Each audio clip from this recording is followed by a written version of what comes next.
Pourquoi ne faut-il jamais dire qu'on n'est pas d'accord? Sauf en entreprise, bien sûr, où c'est très utile de dire quand on n'est pas d'accord, parce que ça permet de faire des divergences d'opinion et de faire avancer l'entreprise. Moi, je vous parle de la vie privée. Pourquoi ne faut-il jamais dire qu'on n'est pas d'accord? En tout cas, sur pas n'importe quel ton, de toute façon. Si on le dit, il faut le dire extrêmement gentiment et pas rester buté sur son opinion. Mais d'une manière générale, il vaut mieux ne pas le dire. Pourquoi? Eh bien, parce que les gens s'en foutent de votre opinion. Vos enfants s'en foutent, votre mari s'en fout, votre femme s'en fout, vos parents s'en foutent, vos grands-parents s'en foutent. Tout le monde s'en fout, vos amis s'en foutent aussi. Ce qui ne veut pas dire pour autant que vous êtes bête et que vous n'avez pas d'opinion. D'ailleurs, quand bien même vous n'auriez pas d'opinion, selon les bouddhistes, vous n'êtes pas bête. Moins on a d'opinion, plus on est intelligent. Je viens d'écouter sur France Culture une émission de philo sur Nietzsche, et plus exactement sur l'opinion de Nietzsche sur Socrate.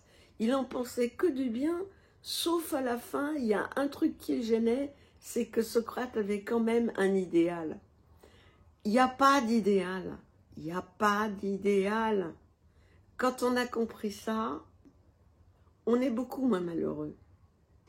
Ah oui, il faut quand même que je vous dise qu'au début d'une relation, quand l'autre, il vous regarde avec des yeux émerveillés et qui vous fait croire qu'il est complètement d'accord avec tout ce que vous dites, comme ce que vous dites c'est du pain béni et c'est merveilleux, c'est pas tellement ce que vous dites qu'il écoute, c'est le plaisir de vous avoir rencontré.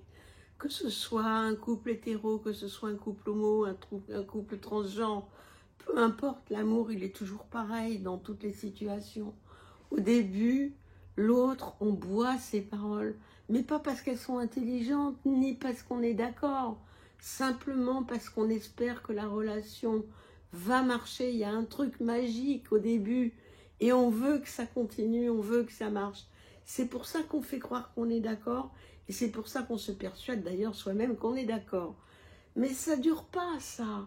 Au bout d'un moment, personne n'est d'accord avec personne. Tout simplement parce qu'on est trop différents les uns des autres. Regardez, on a 2 empreintes digitales qui ne se ressemblent jamais. Et bien pour les humains, c'est pareil, on ne se ressemble pas et nos opinions ne se ressemblent pas non plus.